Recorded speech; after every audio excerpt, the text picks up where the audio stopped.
Hello and welcome to a new gameplay series, Westbridge Hills Welcome number 1.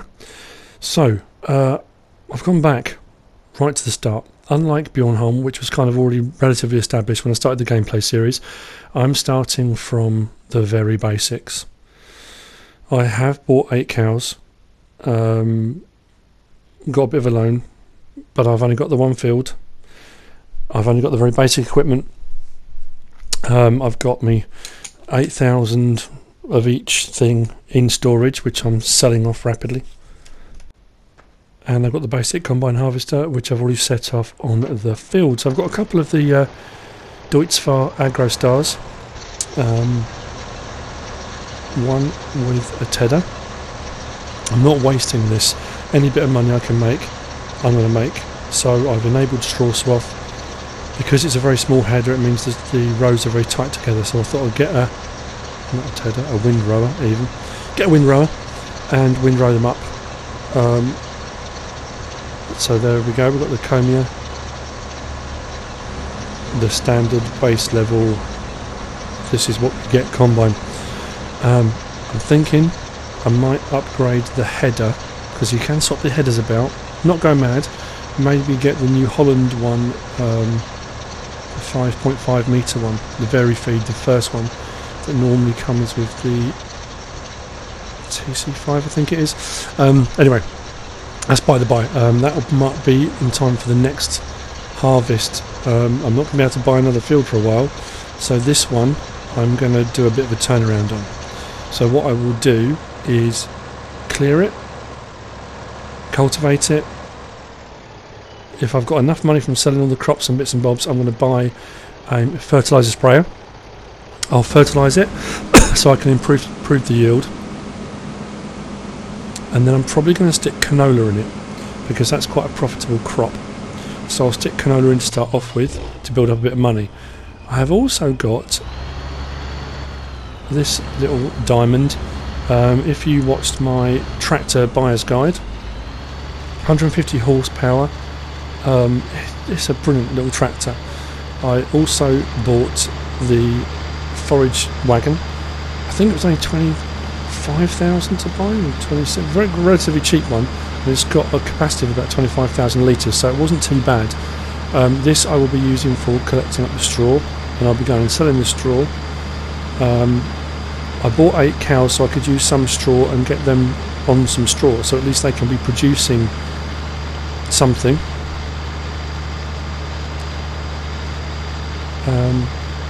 And then what I'm going to do also, once I've got enough money, like I said, I'm going to buy the fertiliser sprayer, but I'm also going to get the front mower, the central mower. To build up a bit of money, what I will do is put the mower on the front, forage harvester on the back, and then I will drive around, and it's time consuming and it's a pain.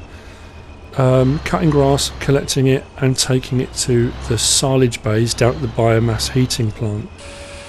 A few loads at 25,000 litres a load. If I get a few loads in there, 4 or 5 loads in there, and then blanket it, that can be fermenting. If I can sell a bit of silage, I'll make a bit of money. That's another income stream that I can either get another field or get some bigger machinery or better machinery or another tractor or whatever I'm going to do. So at the moment it's just a bit of replicating jobs. I'm going to be cutting the corn, not corn, wheat, cutting the wheat.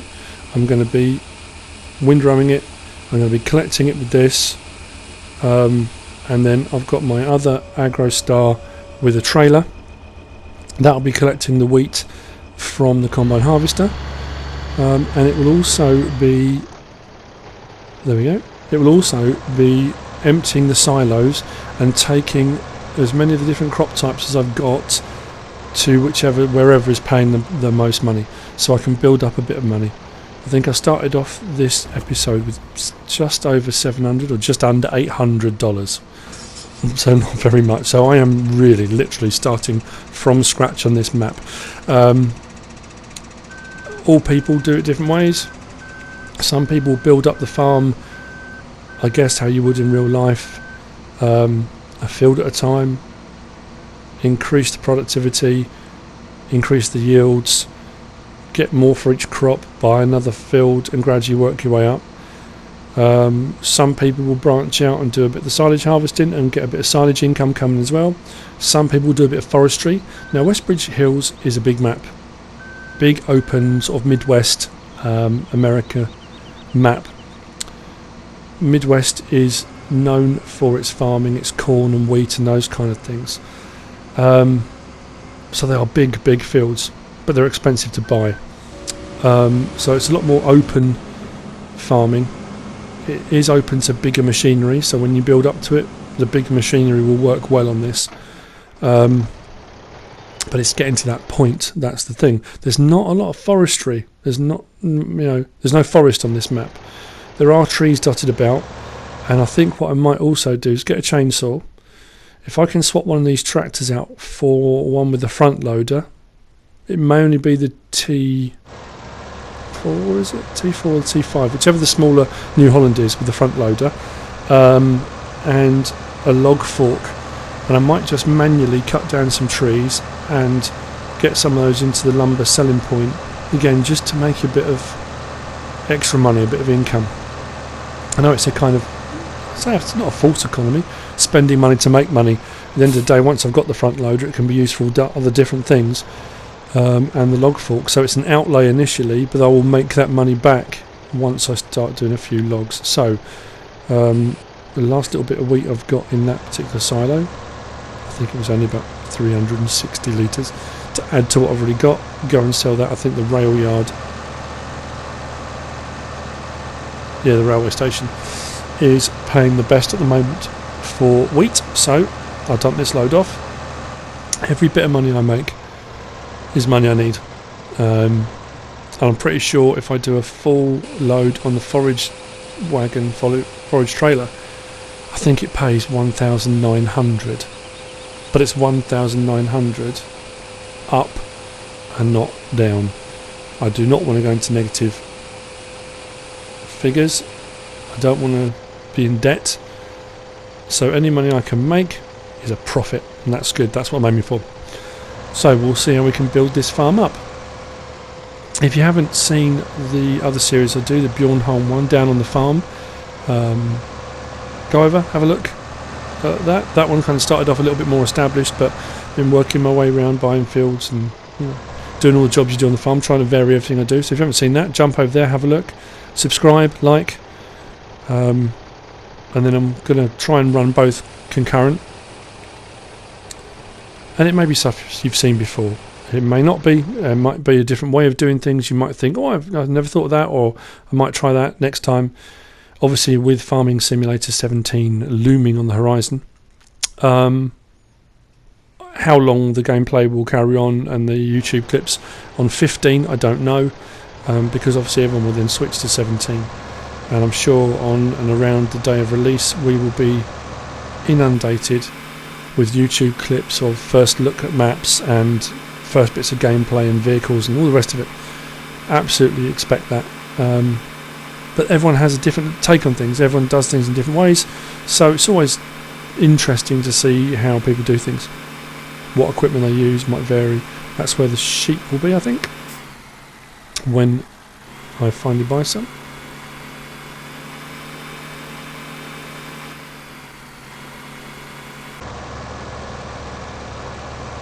So, best place for...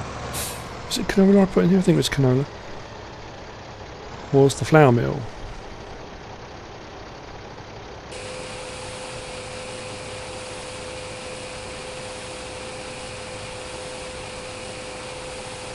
One downside to this map, and it's a tiny downside, and a lot of people would argue it should be this way anyway, is that unlike Bjornholm and Sosnovska, you can't send the train off. So once you've loaded the train, if you go to the train station or come to the flour mill, the train at the train station isn't even there. The train at the flour mill you can't send off, so you can't make the sort of double payment on selling stuff.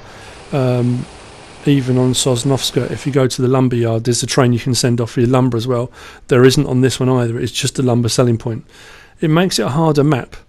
And it is harder because you have to build up. and because the fields are bigger, they're expensive to buy, so you've got to really build up a bit of capital before you can actually expand, really. There are a couple of small fields down near the town. I think fields 5 and 6 are down near the town. They're the sort of next smallest, really, that you can buy. 20 is not a bad size, but I think it's a little bit more expensive. Anyway, we'll see. We'll gradually build up. That's the plan. So, carrying on selling crops while the harvest is still going. What I'll do is jump back over there. So have a look around. I'm pretty sure there's not a lever for sending the train. There's no animation for that. Not anywhere that I can see. That's not a bad thing, I guess. It just makes you work a little bit harder.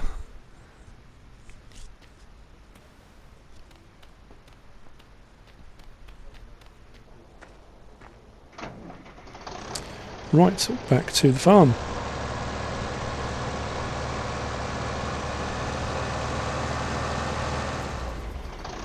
So my aim for this episode, by the end of this episode, I want to have this field clear. That's the plan. We'll see how we go with that. And build up a bit of money so I can buy fertiliser sprayer and the front mower. Those are my objectives for this episode.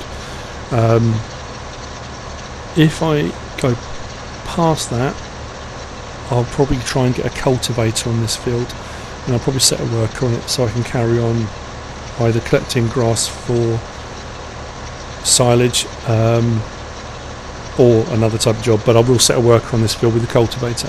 And then what I'll probably do is next episode then is get the fertiliser on it, get the seeder on it, and get this growing. That's kind of the plan. We'll see how that pans out.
So we'll jump back in the shooter and collect up some more of the straw swath.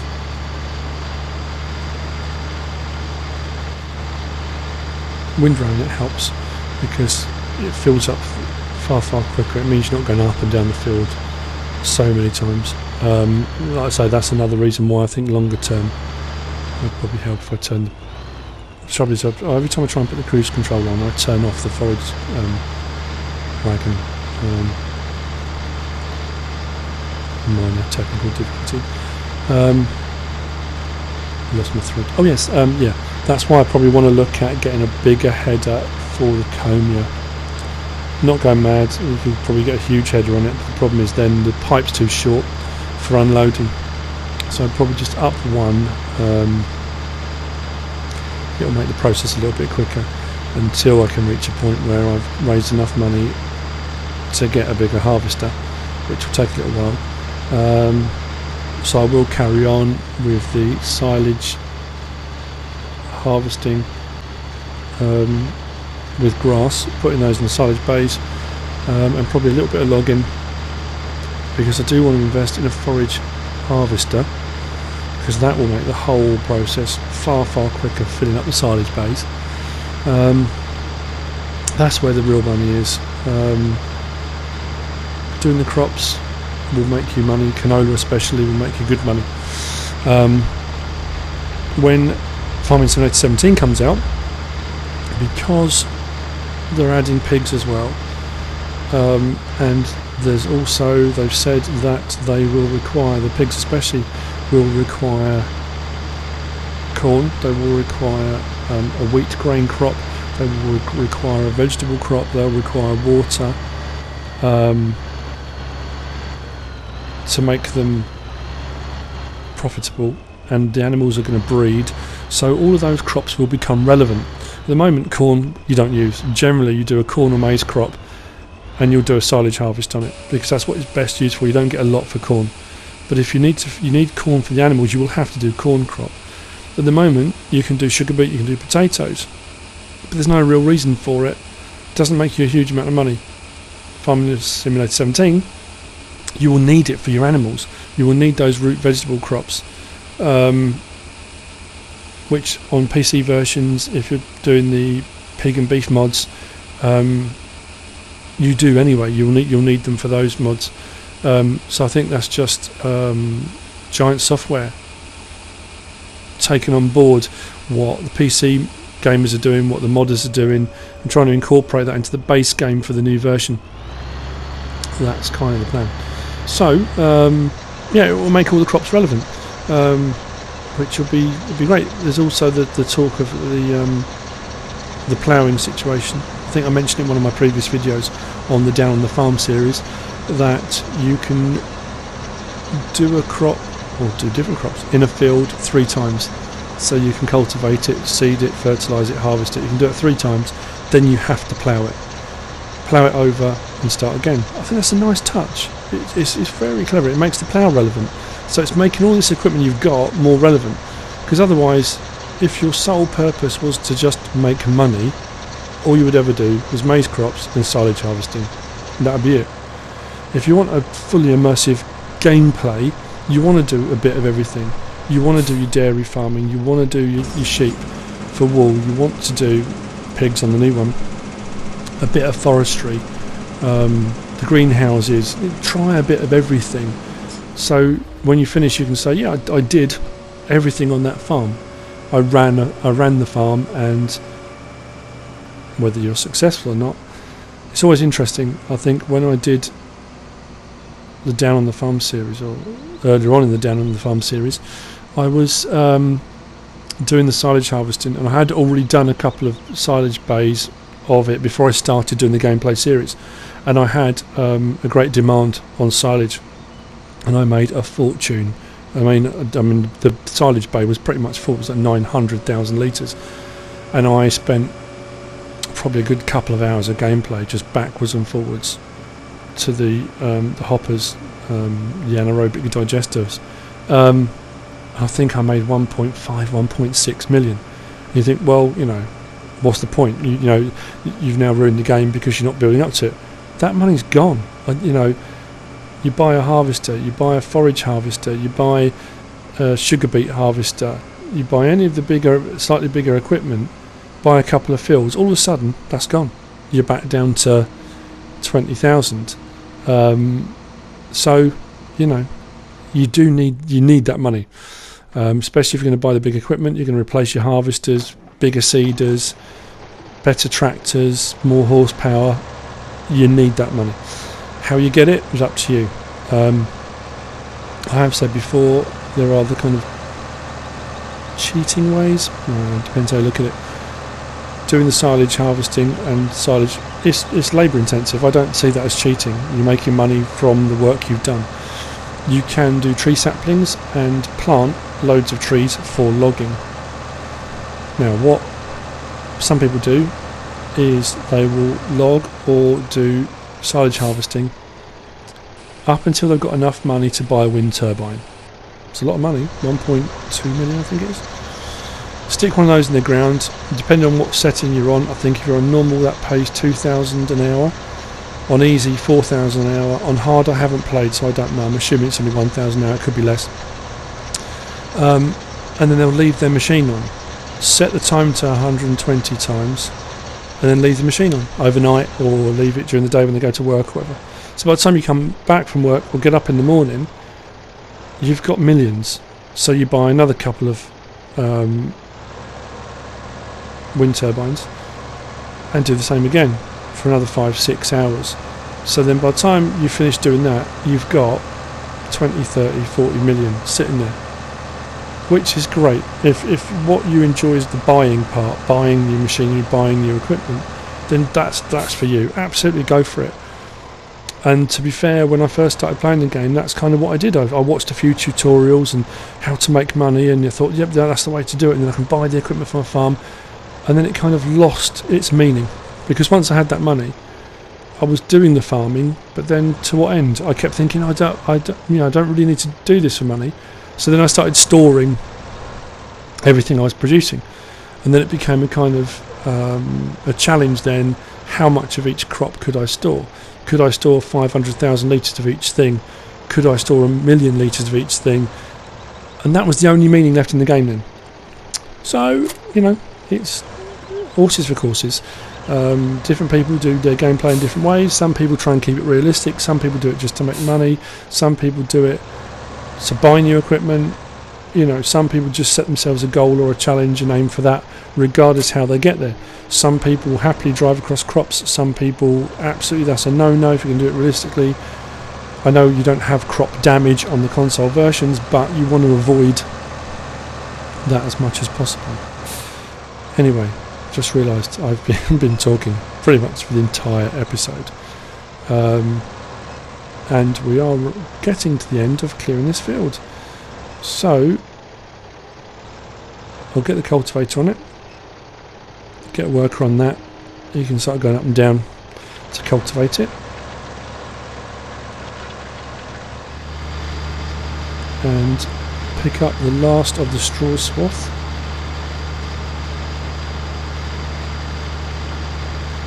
With the Schluter tractor. And then that's that field done. It's taken a while, and I have jumped a few times and run the loads out and all that things. And I've talked a lot, and for that I apologise. I haven't really been talking about what I've actually been doing, I've just been talking generally. But never mind, next episode we will move on and try to expand this farm and make a bit more money. But I should be able to get the fertiliser and the mower. There we go, field 16 cleared, not done. Need to fertilise it, cultivate it and seed it. Thanks for watching.